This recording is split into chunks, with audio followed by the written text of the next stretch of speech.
La parole est à Monsieur Stier pour 2 minutes. Hvala gospođo predsjednice, gospođo ministrice, gospodine povjereniče.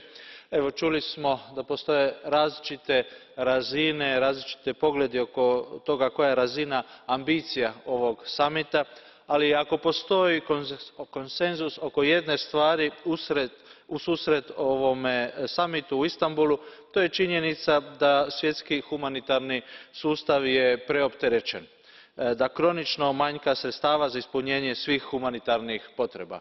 Čuli smo od kolege Guerrera koliko milijuna ljudi diljem svijeta treba neku vrstu humanitarne pomoći.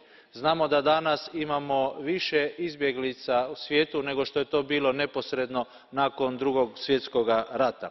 I nažalost svjedočimo jednom dramatičnom porastu humanitarnih kriza, a poseban izazov predstavlja to što su to dugotrajne krize. Dugotrajno raseljavanje u prosjeku traje više od 25 godina za izbjeglice te više od 10 godina za 90% interno raseljenih osoba. I upravo u tom pogledu mislim da je važno, na primjer, staviti naglasak na obrazovanje u krizama i znam da povjerenik upravo to i čini.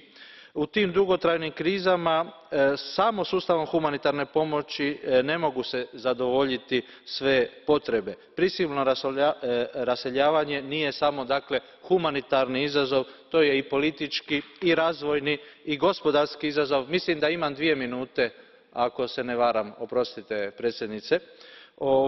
Dakle, izazov za ljudska prava i naravno tu je povezan i fenomen iregularnih migracija, moramo uzeti u obzir i sigurnosnu dimenziju. Na kraju, pa da završim, pozdravljam i komunikaciju Komisije od travnja ove godine koja želi postupno okončati ovisnost o humanitarnoj pomoći u postojećim situacijama prisilnog raseljavanja poticanjem samostalnosti i omogućavanjem raseljenim osobama da žive dostojanstveno i da doprinose i društvima tamo gdje žive. Hvala vam. Désolée, monsieur. Effectivement, je m'étais trompée de ligne sur l'horaire. Désolée.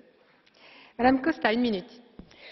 Grazie. Spero che al primo vertice umanitario mondiale di Istanbul l'Europa ritrovi se stessa, dimostrando che vuole essere protagonista dell'azione umanitaria e della solidarietà, specie di fronte alla crisi dei rifugiati e dei migranti